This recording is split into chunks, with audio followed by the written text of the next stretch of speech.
Well, I have the pleasure of introducing to you Tanya Kappo. She's a member of the Sturgeon Lake Cree Nation, and she's the mother of 3 children. Her son is a student here at University of Manitoba in the Faculty of Engineering, and a special welcome to him today. Tanya graduated from law school last May, and I had the pleasure of being her teacher for her last 2 years here at the law school. I know Tanya to be grounded, smart, and determined. It was a real pleasure to have Tanya as a student. The Idle No More movement was started by 4 women in Saskatchewan, and Tanya was the first person to use the hashtag Idle No More. She quickly emerged as a go-to person for thoughts on where the movement was going and what it was saying. So it's not surprising that Tanya Kappo found herself in the role of a voice for the movement. As you will see, she is a passionate and informed speaker, and please join me in welcoming Tanya Kappo back to Robson Hall. Good afternoon. Can everybody hear me all right? I wanted to thank you for taking the time to come and listen to my story. I'm going to share with you today my involvement in the Idle No More, what it's about, and why it's happening. It's really good to be back in Winnipeg. I've only been gone for a few months, but coming back this time around certainly feels like a bit of a homecoming in a strange way, considering I'm from Alberta. But Winnipeg has always held a place in my heart for my whole lifetime. So I'm going to tell you about who I am a little bit and why I do the things that I do. When I first started in law school, my intention was to get a legal education and get some practical skills that would help me to move towards advancing an agenda as a First Nations person, trying to address a lot of the outstanding long-time issues that we face here in Canada. And I realized very early, quite a long time ago, that the kind of solutions that First Nations people needed were not only solutions that needed to be driven from a First Nations perspective and input, but also couldn't happen without the input of Canadians in the conversation. So what really started happening was last spring for me. I was so impatient to get out of law school, not because I hated it. It was a really good experience, and it was one of the better experiences of my life so far. But my impatience has to do with trying to advance the agenda, knowing that as an Indian woman, my chances of leaving university with a degree in my hand were far less than they were of leaving and becoming a missing and murdered woman. And I have daughters. So this is a very real situation that we face on a daily basis. So this is some of where the sense of my urgency comes from. And also having teenage children and them having to deal with the kinds of situations that they deal with, people that they know, their age, their peers, committing suicide. How do we deal with that? How do we talk about that? How do we try to move towards working to change the situation so it doesn't feel like that for them?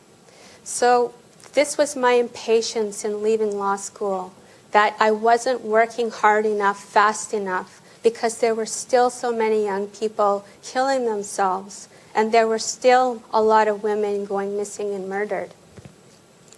So at the same time, I started to read in the newspaper about Bill C-45.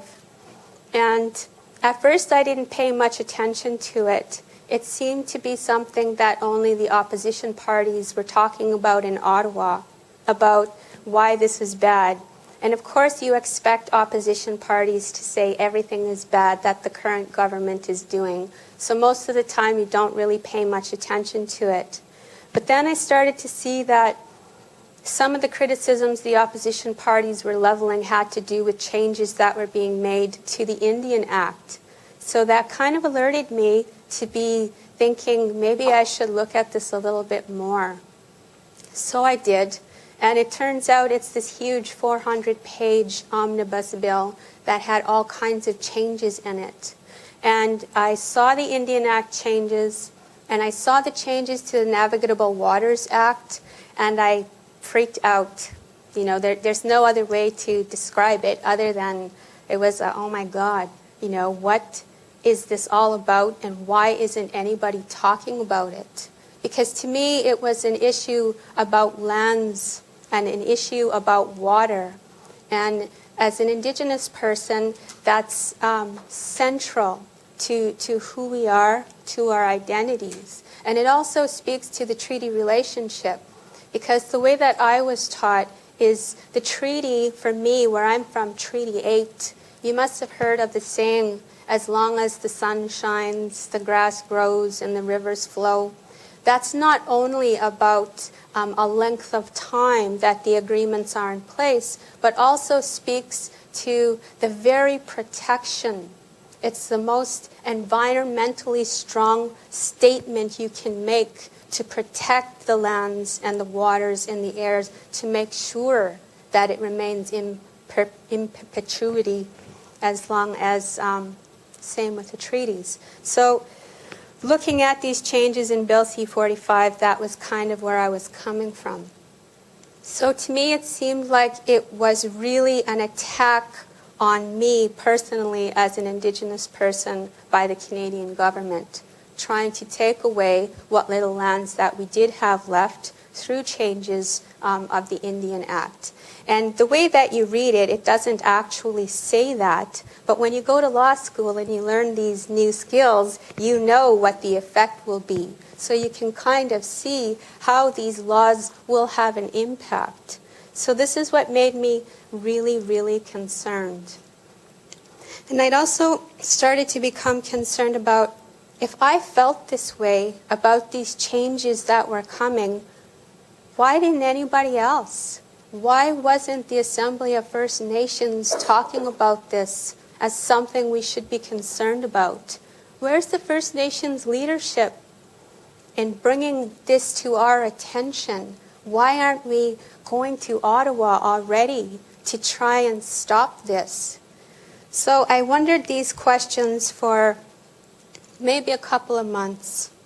And then I had been in touch with Sylvia McAdam, who's one of the original founding four ladies of Isle No More. And she had already also started having the same thoughts and the same questions. So she took it upon herself with her friends in Saskatchewan, Sheila McLean and Jessica Gordon and Nina Wilson, to stop talking about it in the sense of what the heck is going on and why aren't our leaders talking about it, but in a sense of we're going to talk about it ourselves. There's no reason why we can't or we shouldn't be the ones talking about it to our people. So that's when they started to do the teach-ins in Saskatchewan. And by the time I decided to have mine, they already had 3 of them in Saskatchewan. So my teach-in was on December the 2nd, and it happened at a First Nations community called Louisville. And it became very apparent to me by that time that the reason why nobody was talking about it was because very few people knew about it, including our own leadership. And it started to become clear that I wasn't being paranoid, that there really is some serious issues around these bills. And not only that, this is not only a First Nations problem, but it's a Canadian issue. You know, even though the changes are to the Indian Act for First Nations communities, if you took a look at the kind of maps out there that might exist on where proposed pipelines are planning to become built over the next while, you'll see along the way there's a lot of First Nations lands in the way. So a way around that is to change laws to make those lands more accessible. And so First Nations people, through the legislation, makes it easier to remove those barriers so things like the pipelines can go through. So you can see how that would impact all Canadians. and also because of the Navigable Waters Protections Act. It's not really about unprotecting the waters, but again, it becomes about knowing how to read the law and seeing how it will impact the communities. And it's clear to see that many of the bodies of water across the country will not be as protected as they were before, making them more accessible for industry and corporations to use them, probably in resource extraction. So suddenly, the bodies of water that people live beside, their cottages, the beaches they go to, the rivers that flow through their cities, it really becomes an issue for all Canadians. So that was the impetus of getting started in Idle No More. Bill C-45 was one of the big ones. There are still a number of legislation that's coming from the federal government that's directed at First Nations people. So it'll be an ongoing effort in that regard, but by far Bill C-45 has been the biggest motivating factor. So what ended up happening was I have this teach-in, and I'm thinking about what is it that I want the people to know who come to this event. If I was teaching my children about this, how do I think I would need to frame it in a way that they would understand and it would make sense? Because you just can't go in a room and start talking about a 400-page omnibus bill and expect people to care about it or even understand what you're talking about. So you have to present things in a way that connects all of the pieces. So for my teaching, I thought it was important to do a number of things. First, to have prayer, to observe the ceremony and protocol, because that's who we are and that's what we do as Indigenous people, which is why I was really happy to have the elder here singing a song this morning. So this is how we started in Louisville, was with a pipe ceremony.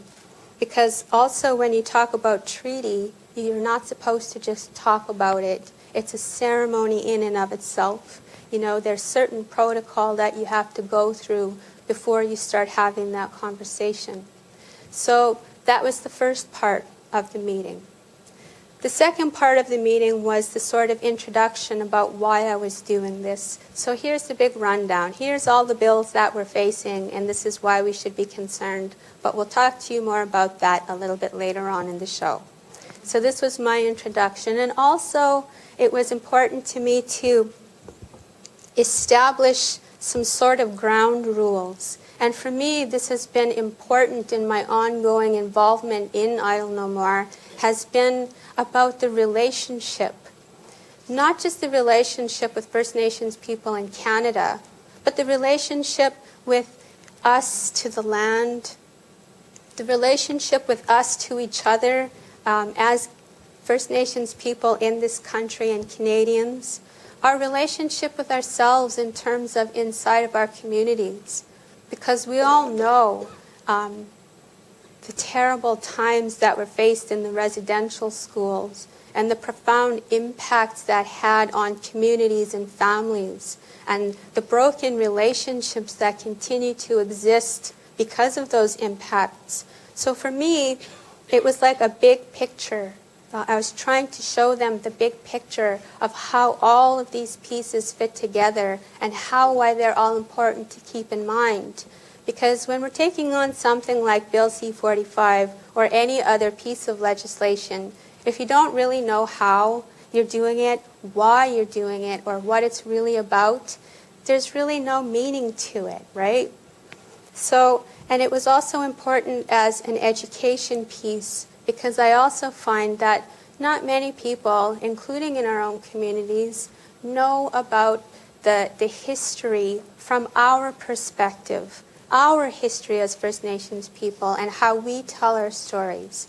So I talked to the people in Louisville about relationships and how all this is about love, It's because we matter. It's about taking our place in our communities, and it's about taking our place in this country. So there was a little bit of, when I think back to it now, when I tell the story, it sounds kind of cheesy, but it really is a bit of a love-in. And it's really quite amazing how people respond to that. And I've seen it over and over again in the different places that I've been to since then, because the need is there. It really exists. It's getting back to the essence of humanity. And for us, the humanity has a lot to do with the land. So I also thought that in talking about the context, getting ready to set the story, we needed to go back to talk about how did we come to this place? You know, why does the Canadian government still treating First Nations people this way with such utter disregard, to not even have a proper conversation with us about these kinds of changes that they're making? And further, these changes don't have our best interests at heart. They have their best interests at heart as a government, not even the best interests at heart as Canadians, but just as a government. So that took me back to talk about 1969, when Pierre Trudeau tried to make a number of changes to Indian policy in something that's called the White Paper. Now, at the time, it was very serious, but it was only a government policy proposal. And I say only not to diminish the importance of it at the time, but I say it only because in context to facing already a tabled piece of legislation that's set to become law, you know, our response as Indigenous people to Bill C-45 was really, really late. And so this is what when I say only a government policy proposal, it wasn't yet law, and it wasn't yet quite the direction the government was taking, just one that they were thinking of taking. But back then, even that mere suggestion of trying to do away with Indian status and all the other kinds of things that this policy proposal contained really set a response from the First Nations people very strongly. And what they did was they began to organize and talk about this.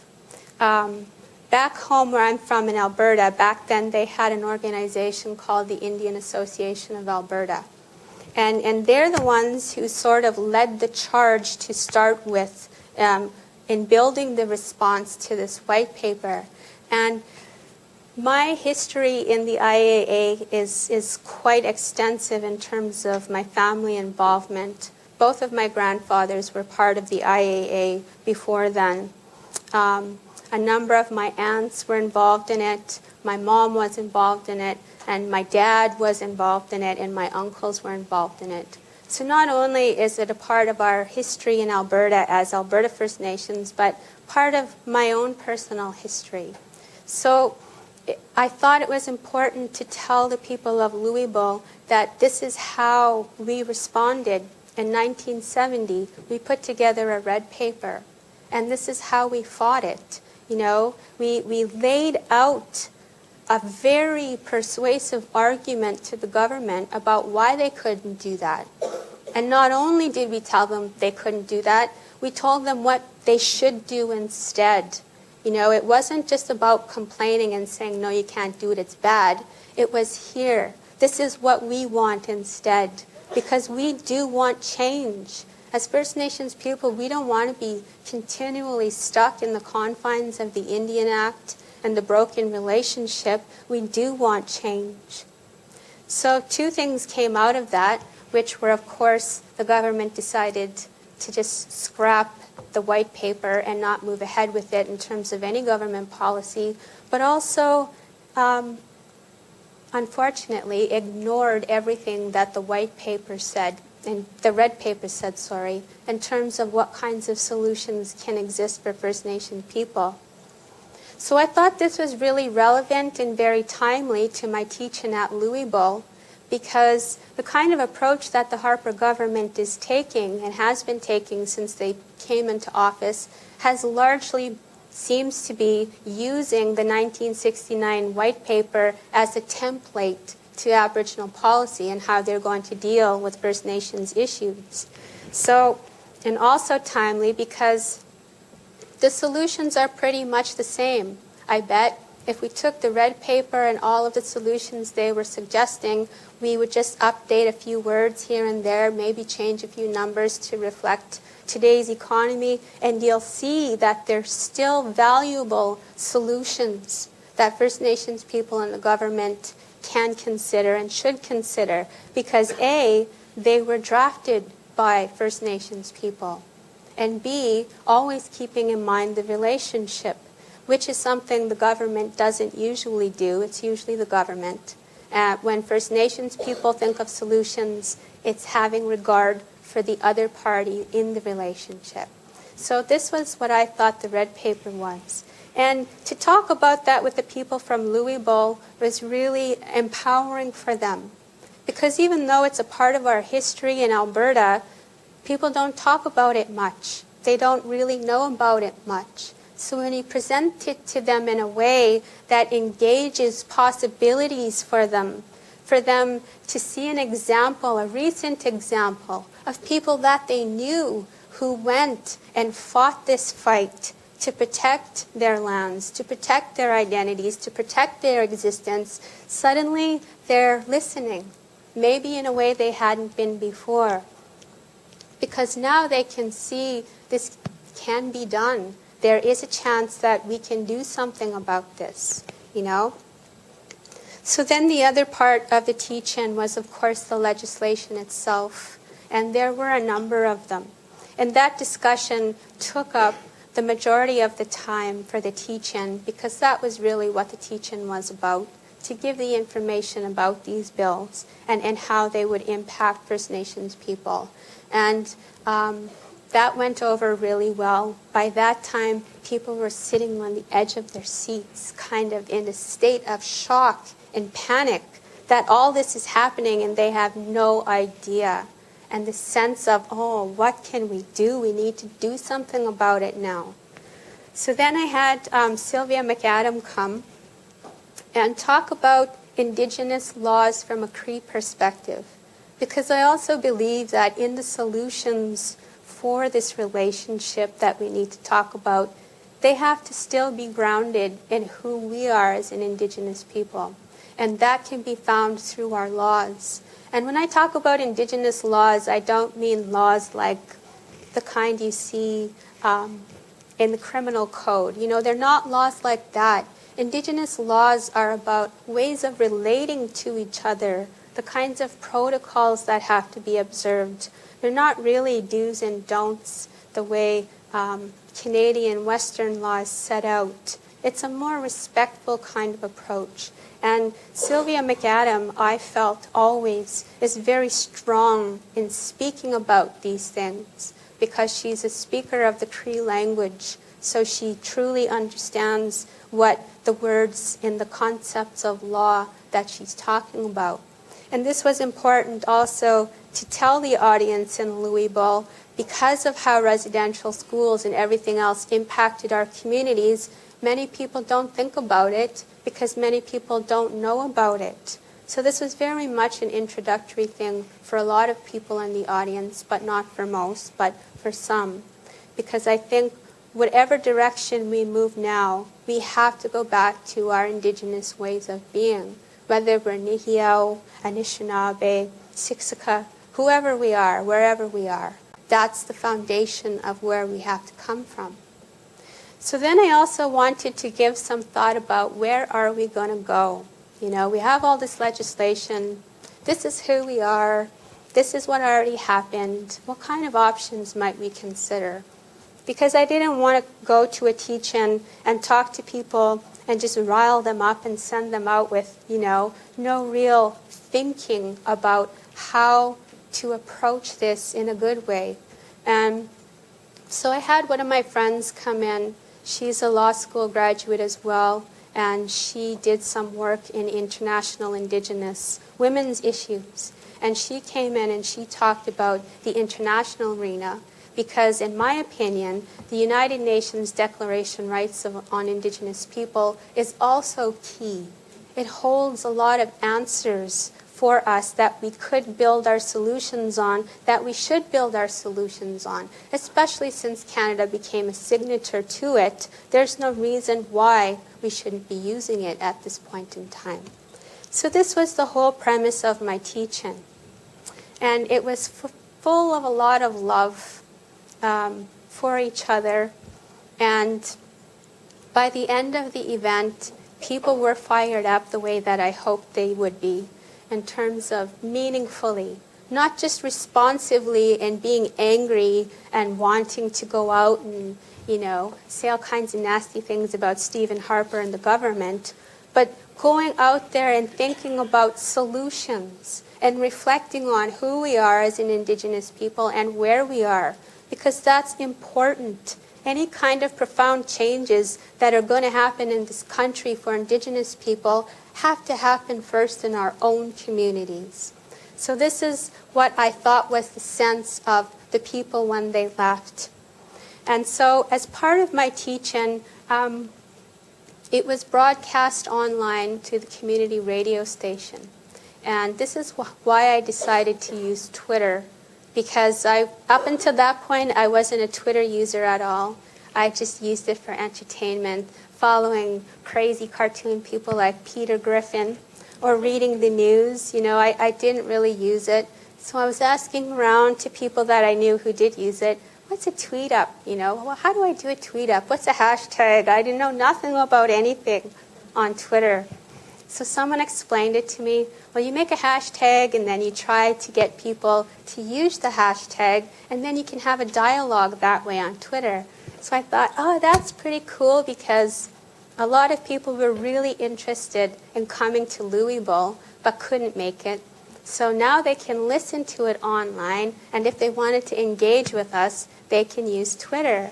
So I spent the time during Louisville, while my colleagues were presenting, doing all kinds of tweets and answering some tweets back and forth as people were listening online. And that was how the hashtag came to be.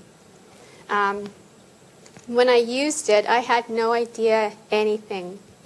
When I left Louisville that day, I had no idea anything was going to happen beyond that, other than maybe this teaching was really great. Maybe I should go to a few more communities and try and bring this information out, because I enjoyed it.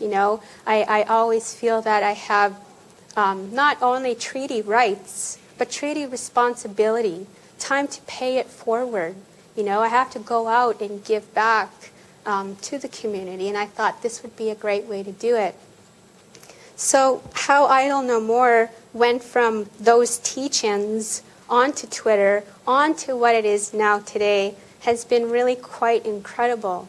There were a series of events that happened that kind of all worked together to create a perfect storm, because they were all unrelated in a sense that it wasn't a coordinated effort. Like, we didn't all sit down one day and make this big strategy and say, okay, on this day this is going to happen, and on this day we're going to try that. It wasn't like that at all. It was like the universe was sort of helping us out, because what had happened was the ladies had already put a call out for December 10th to be a National Day of Action. So on December the 2nd, the week before, was my teach-in. So what happened between December the 2nd and December the 10th was the AFN met in Ottawa for their winter meeting. And their first day of their meeting happened to be on the very day that Bill C-45 was going for its final vote in the House of Commons. So suddenly, we had started talking about it, and suddenly chiefs were starting to talk about it, because it became more clear that even they didn't know. So there were a number of chiefs who went to the AFN meeting and said, we need to do something about this. They're talking about this right now in the House of Commons. Maybe we should go over there. So some of them went over to the House of Commons, and it was this big deal. It turned into a big deal. because I'm sure you saw the images on TV of what looked like First Nations leaders trying to break down the door to get into the House of Commons. Of course, that isn't what happened, but that's how it looked. And what that did was two things.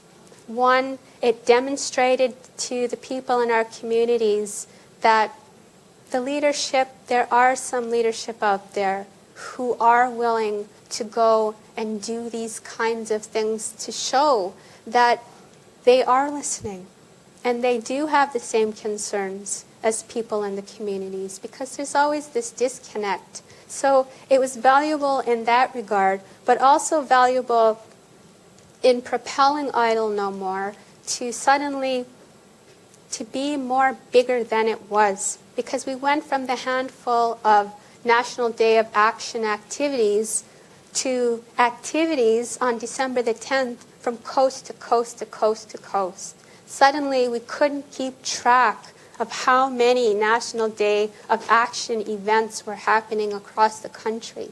And right up until the day before December the 10th, people were still planning.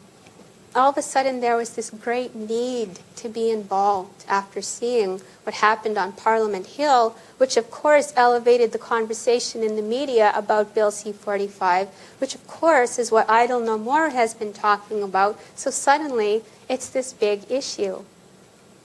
So then what happened was the National Day of Action happened. In Edmonton, at our event there were thousands of people who came out to that. It was quite amazing to see. And across the country, people went out in the dead of winter, minus 40, and did their little events. And I think that really showed to each other and to themselves and to Canadians that there's something going on here, Suddenly everyone is paying attention.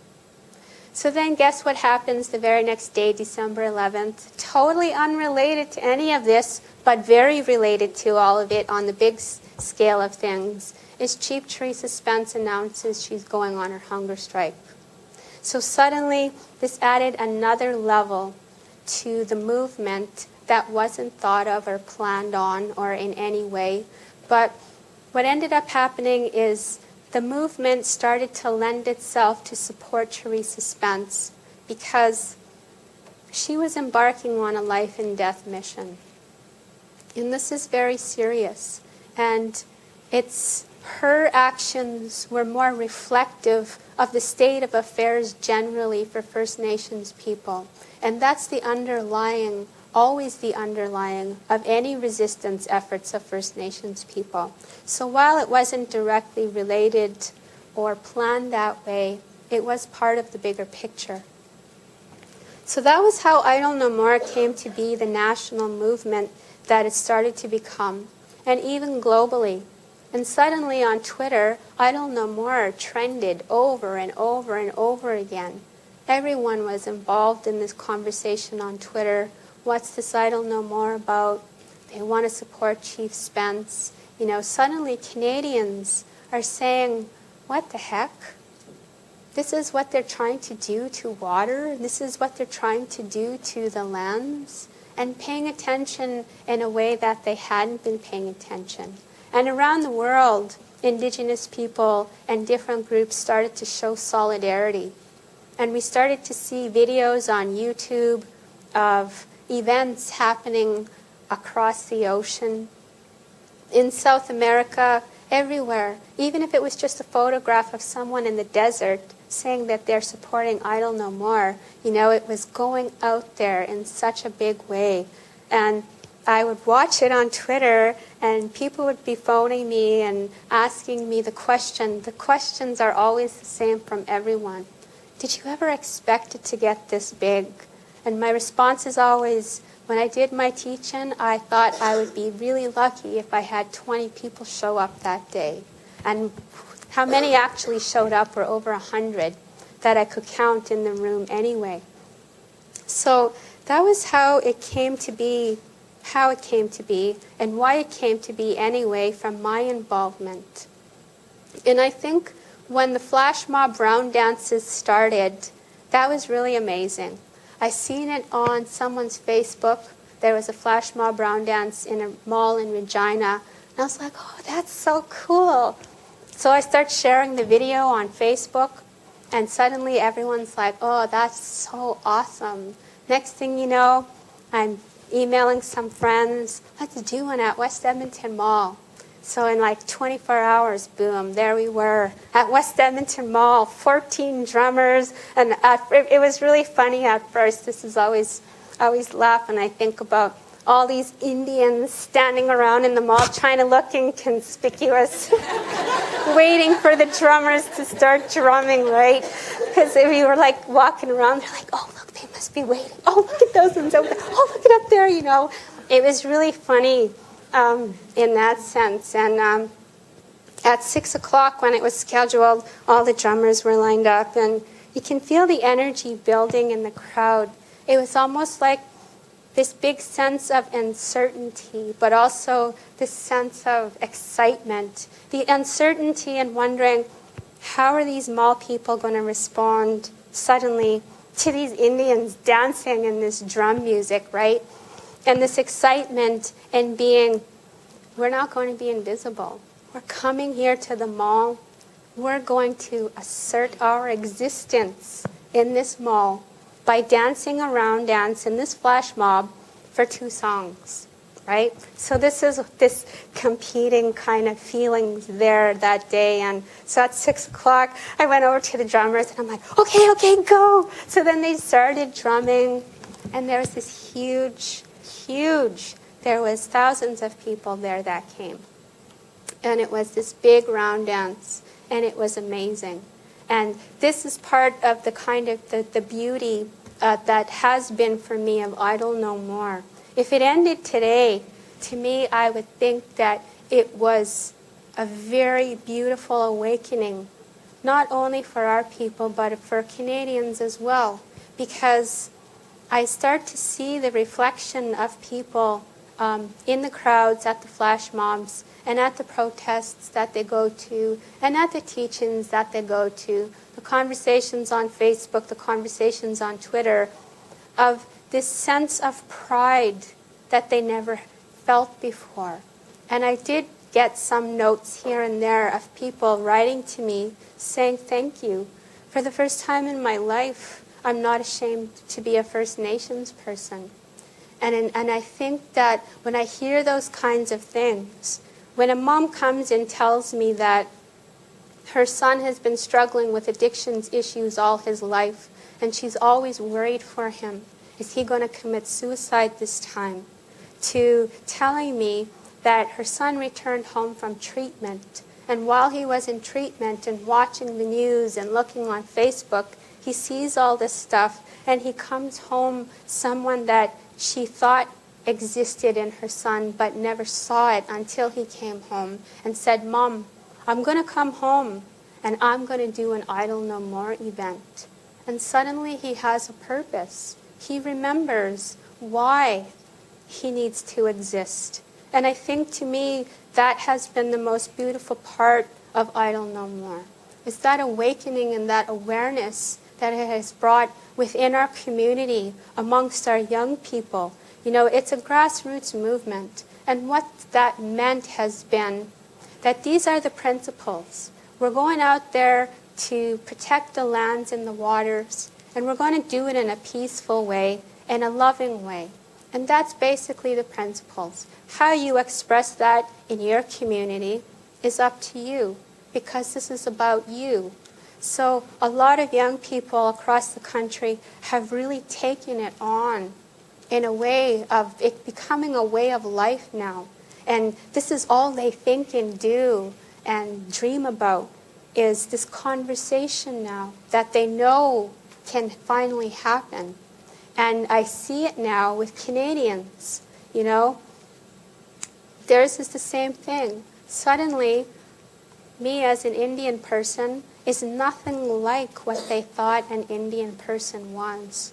Or even in the malls, the people who come to the flash mob. Suddenly, somehow, the essence of our humanity is being returned to us through Idle No More, through our own efforts in it, and also from the response from Canadians. because there are a handful of them out there now, and it's growing, who say to us, you know, what is it that you want? And how is it that we can do this? Seems like they're finally having the same understanding of a relationship. It's not one-sided, it's two-sided. And we've always been willing and will always still be willing. So that's what Idle No More has been for me. And for people lately, the biggest question to me has been, well, now that Steve and Harper met with Atleo, is that going to stop Idle No More? That was last week. This week's question is, well, now that Teresa Spence quit her hunger strike, is that going to stop Idle No More? And my answer is both times resoundingly no, it's not. It's started and it's going to continue. And I tell them that it'll continue now for generations because the kinds of solutions that we have and the kinds of really deep issues we need to address won't be fixed in a 10-year plan or even a 20-year plan. I'll be lucky if I see some positive impacts on my grandchildren. And that's how it is for me. I'm in it for the long haul. It is about life and death for me, and I think it is for so many. So I'll just end there because there's 10 minutes left if anyone wants to ask me any questions.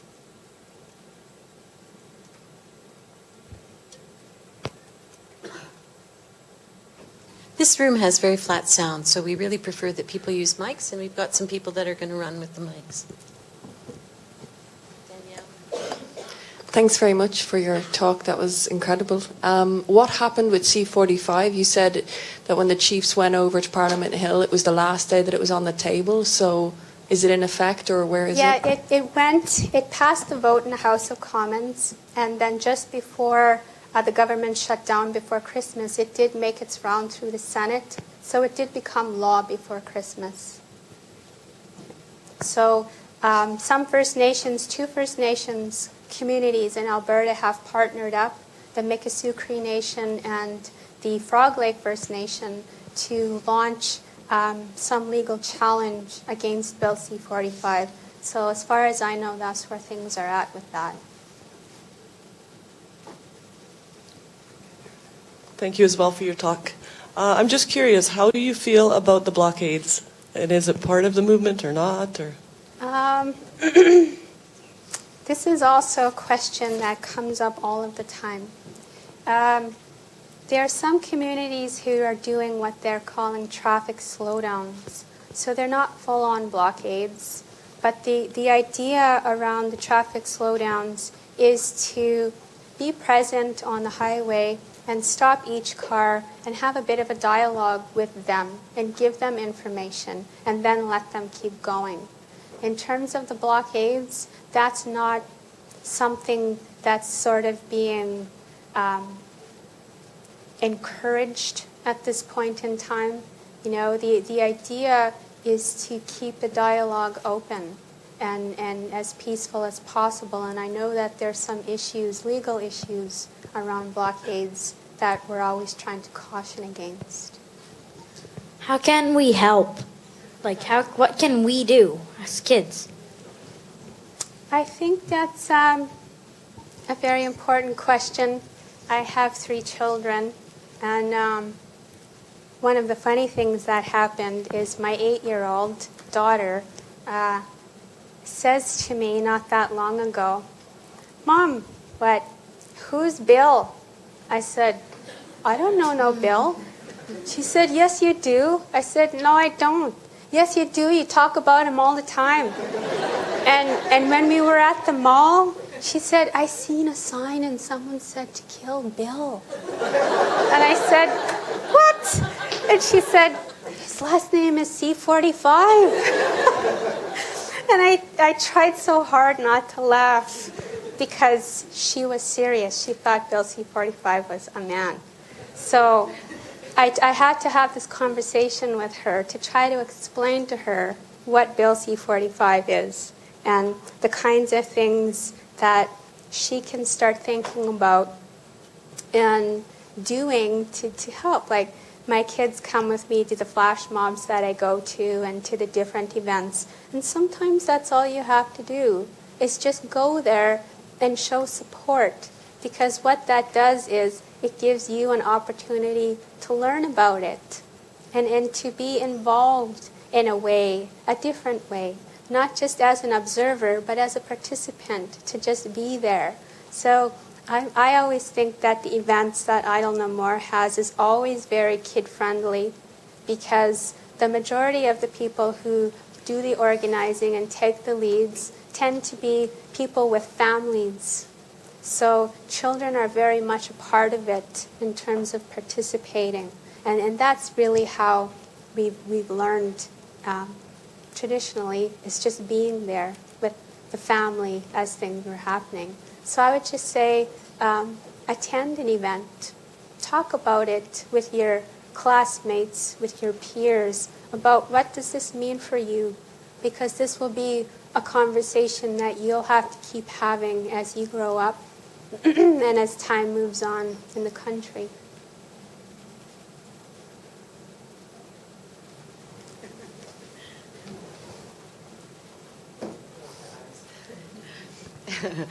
I just want to say, like 10 years ago, Tanya gave me a book with pictures of me. She had very few pictures of me. I'm her friend Trish, and it was called My Hero, which still sits on beside my bed. And today, I'm like totally inspired by you.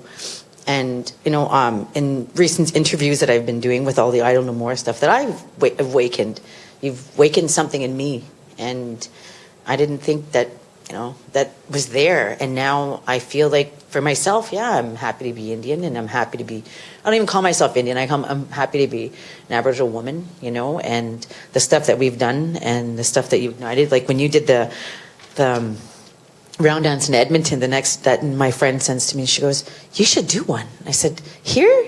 No, I can't. I said, hey. So we did it at Portage Place, and then we had 50 people saying, oh, let's do it here, let's do it here. I said, go ahead, why don't you do one there too? And next thing you know, we had them all over the city. And then I blocked Portage and Main, and then I blocked all the other streets. So I'm just happy to continue to do it. Like when I was asked yesterday by CBC, was this going to stop? I'm like, oh no, it's just a beginning. You know, and you are totally my hero. And I'm glad that you started your hashtag Idle No More, even though I thought it was annoying. Because she was blowing up my Facebook me off wall. Your news feed that day? I took her off my news feed. But thank you.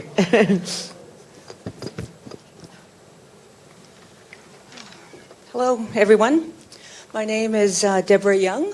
I'm the executive lead for Indigenous Achievement here at the University of Manitoba, and Karen has asked me to close this off. I also want to thank Karen and Helen and the Center for Human Rights for asking Tanya to come to our university and tell her story to us around Idle No More. I think it's very important that the story has been told.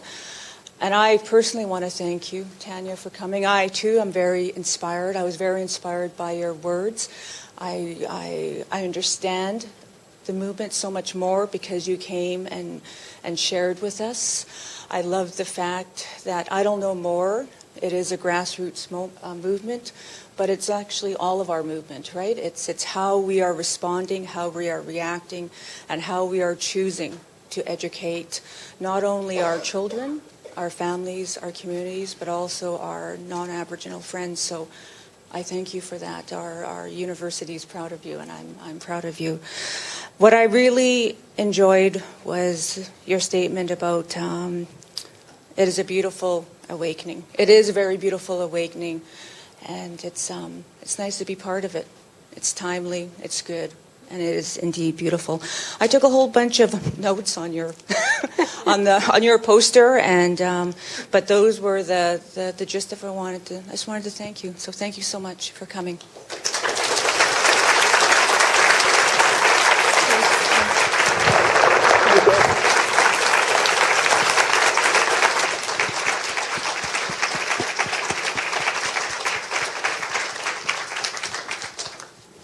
Hi, everybody. Sorry to keep you from your coffee. Answering to the tobacco, I was asked to open this event and also close the event. And I just want to say thank you to Tanya. What a wonderful, inspirational, it's absolutely beautiful.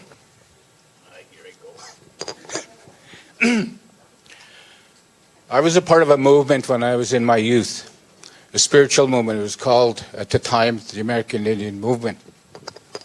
And it was an awakening at that time for us too, as young people, as young Aboriginal people.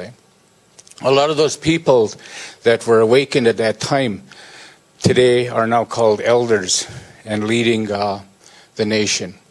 One of the biggest messages that our elders told us at that time was be careful, because at that time we were angry. We were angry young people. And it was our elders that guided us and channeled that anger in a good way. And I believe that movement is the reason why I'm standing here today, singing this song in the Faculty of Law, in a courtroom. But in a courtroom. And I wanted to say that and acknowledge that. We had an awakening, and this awakening is just as important, and it will reach people.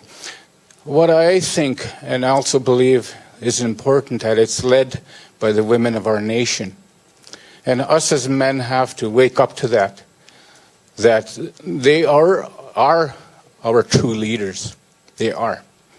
And we need to wake up to that fact. And I just want to say that because I believed 5,000, 6,000, 7,000 years ago, it was indeed our women that were leading us and told us men what to say. And I just want to acknowledge that as well and know that. Chmiigwech, Tanya.